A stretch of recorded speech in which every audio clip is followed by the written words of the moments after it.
రేకెత్తించాయి. అంటే నీ ఉద్దేశం ఏంటయ్యా? వాళ్ళు కొడితే ఎదిరించకూడదా? నీ కుడి చెంప మీద కొడితే ఎడమ చెంప చూపించు అని ప్రభు చెప్పాడు కదా బ్రదర్. దానికి అర్థం ఎలాంటి వాళ్ళు కొడితే అని కాదు. ఆ వచనంలో దుష్టుడు నిన్ను కొడితే అని రాయబడింది, మంచివారు కొట్టరు కదా బ్రదర్. నిన్న దాకా వచ్చుకున్నాం, ఇంకెంతకాలం వచ్చుకోమంటావు?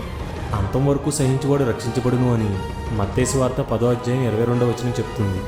చనిపోయే వరకు భరిద్దాం. నువ్వు చూపిస్తున్న వచనాలన్నీ అప్పటి కాలం వారి కోసం.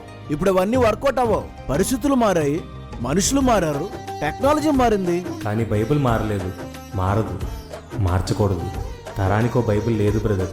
అంటే వారు కొట్టినా తిట్టినా చూస్తూ ఊరుకోవాలా? ఊరుకోవద్దు. ఈ శ్రమల వలన పరలోకంలో మనకి ఫలం అధికమవుతుంది కాబట్టి సంతోషించి గంతులు వేద్దాం. మనల్ని మనం కాపాడుకోవడం తప్పంటారా? మనల్ని మనం కాపాడుకోవడం కోసం ఇతరుల రక్షణను ఆటంకపరిచే వంటి ప్రయత్నాలు చేయడం తప్పంటున్నాను. ఓర్పు సహనం అని చేతులు కట్టి కూర్చుంటే వాళ్ళు మనం చంపేస్తారు. ఓర్పు వల్ల మీ ప్రాణాలు దక్కించుకుంటారని బైబిల్ చెప్తుంటే ఓర్చుకుంటే చచ్చిపోతామని మీరంటున్నారు. ఏంటి బ్రదర్ ఇది? ప్రభు అనుమతి లేకుండా మనల్ని ఎవరూ ఏమీ చేయలేరు. ప్రభు గనక మనకి హతసాక్షులయ్యే కృప అనుగ్రహిస్తే అది మనకి మేలే కానీ కీడు కాదు. తన ప్రాణాన్ని కాపాడుకున్నవాడు దాన్ని పోగొట్టుకును, నా నిమిత్తం తన ప్రాణాన్ని పోగొట్టుకున్నవాడు దాన్ని సంపాదించుకును అని ప్రభు చెప్పాడు. ఇప్పుడు మనమంతా మన ప్రాణాలను కాపాడుకోవడానికి పోరాటం చేద్దామా, లేక ప్రభు కోసం ప్రాణాలు ఇవ్వడానికి ప్రయాసపడదామా? పౌలు తన రోమా పౌరసత్వం వాడుకున్నాడు, మనం మన హక్కులు వాడుకుంటే తప్పేంటి? రోమా ప్రభుత్వం పౌలును విచారించకుండానే శిక్షించింది. అందుకే పౌలు అక్కడ సైనికుడిని ప్రశ్నించాడు. ఇప్పుడు మనం ఎదుర్కొంటున్న సమస్యకి దీనికి సంబంధమే లేదు. మన సమస్య ప్రభుత్వం కాదు, సమాజం. అపోస్తుల కార్యాలు 20వ అధ్యాయం 19వ వచనంలో యూదుల నుండి నాకు శ్రమ సంభవించినప్పుడు పూర్ణమైన వినయభావంతో సహించానని పౌలు చెప్పాడు. పౌలు విడిచి వచ్చిన మతస్థులు పౌలుని కొట్టారు, హింసించారు, నేరాలు మోపారు, కానీ ఎప్పుడూ కేసు పెట్టలేదు. యూదులు అన్యులు ఎంతగానో పౌలుని హింసించారు, కానీ ఎప్పుడూ వారిని దూషించలేదు. ఇప్పుడు మనకు ఎదురైన పరిస్థితి ఇదే బ్రదర్. ఇప్పుడు మనం చేయాల్సింది కూడా ఇదే. హక్కులు వినియోగించుకోవడం తప్పనడం లేదు, కానీ ఆ హక్కులు వాక్యాన్ని అతిక్రమించేవిగాను, ఆత్మల రక్షణకు ఆటంకపరిచేవిగాను ఉంటే అలాంటి హక్కులు వినియోగించుకోవద్దు అంటున్నాను. మన విశ్వాసాన్ని ప్రకటించుకునే హక్కు మనకు రాజ్యాంగం ఇచ్చింది. అది వాక్యానుసారమైంది కాబట్టి వినియోగిద్దాం. ఆ ప్రకటనను అడ్డుకునే వారి మీద కేసు పెట్టే హక్కు కూడా రాజ్యాంగం మనకిచ్చింది, కానీ అది వాక్యానుసారం కాదు కాబట్టి వినియోగించుకోవద్దు. ఎక్కడో ఎవరికో జరిగింది కాబట్టి ఏమైనా చెప్తావు. అదే నీకు జరిగితే అప్పుడు తెలుస్తుంది. నాకు జరిగింది, ఇంతకన్నా ఎక్కువే జరిగాయి. నేను క్రీస్తుని నమ్ముకున్నందుకు ఒక ఆయన నా బైబిల్ని నా కళ్ళ ముందే ముక్కలు ముక్కలుగా చింపేశాడు. ప్రార్థన చేసుకుంటుంటే కొట్టాడు. ఒక గదిలో నన్ను 4 రోజులు బంధించి ఏమీ పెట్టలేదు. కొందరు కలిసి నా ఆస్తిని లాక్కున్నారు, నన్ను బయటికి గెంటేశారు. ఇదంతా నా కుటుంబంలోనే జరిగింది. ఇదంతా క్రీస్తు కోసమే నేను అనుభవించాను. ఇక్కడున్న వారిలో చాలామంది ఇలాంటివి అనుభవించారు. ఒకప్పుడు ఇంట్లో జరిగాయి, ఇప్పుడు బయట జరుగుతున్నాయి. ఒకప్పుడు బంధువుల ద్వారా జరిగాయి, ఇప్పుడు బయట వారి ద్వారా జరుగుతున్నాయి. ఇంట్లో జరిగితే సహించిన మనం బయట జరిగితే ఎందుకు సహించలేకపోతున్నాం? నేనైతే నేను ఇప్పటివరకు అనుభవించిన శ్రమల కంటే ఎక్కువ వచ్చిన నా ప్రభు కోసం అనుభవిస్తాను.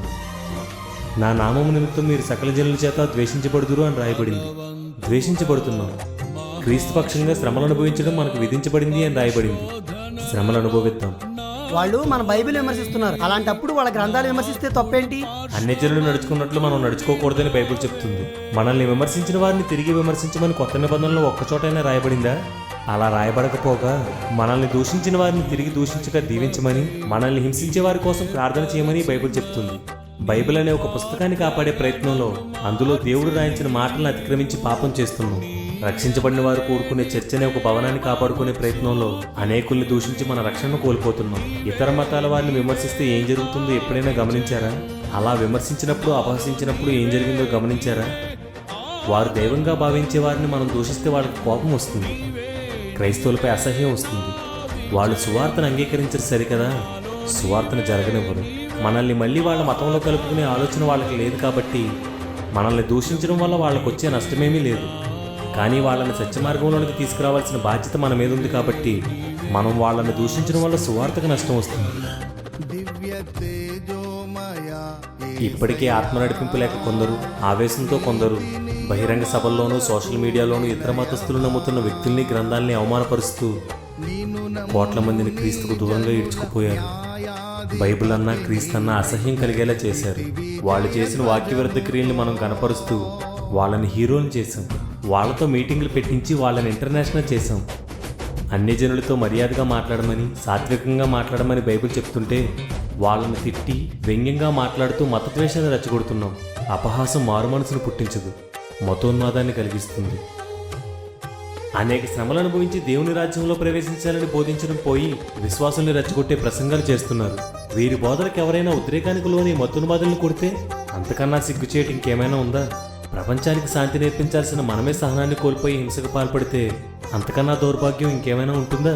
కీడుకు ప్రతి కీడు చేయకూడదని బోధించడం తప్ప మీకు పాటించడం చేత కాదా అని అన్ని జనులు ప్రశ్నిస్తే ఏ సమాధానం చెప్తారు? కొట్టిన క్రైస్తవులు పాపులవుతున్నారు, కొట్టించుకున్న మతోన్మాదులు మరింత హింసకు పాల్పడుతున్నారు. ఇదంతా చూస్తున్న సమాజం క్రీస్తుకు దూరంగా వెళ్ళిపోతుంది. ఇప్పటికే సువార్తని సగం సమాధి చేశారు. వీళ్ళు సృష్టించిన విద్వేషాలకి కష్టపడి సేవ చేస్తున్న ఎందరో సేవకులు బలవుతున్నారు. ఎన్నో ఆత్మలు నలిగిపోతున్నాయి. ఇవన్నీ చాలదన్నట్లు ఇంకా విమర్శిద్దామంటున్నారు. ఏం సాధించడానికి? ఏం ఉపయోగం అండి దీనివల్ల? వారికి సత్యం తెలియదు కాబట్టి క్రీస్తుని బైబిల్ని విమర్శిస్తున్నారు. మనం ప్రతిదాన్ని మీడియా ముందుకు లాగి పెద్ద విషయం చేసి క్రైస్తవుల్ని రెచ్చగొట్టడం అజ్ఞానం. మొన్న ఎవరో సెలబ్రిటీ క్రీస్తుని ఒక మాట అన్నాడని ఆ సెలబ్రిటీ ఇంటి మీద దాడి చేశారు. ఆ సెలబ్రిటీ కానీ అతని అభిమానులు కానీ ఎప్పటికీ సువార్తను అంగీకరించరు. ఏం చేస్తున్నామండి మనం?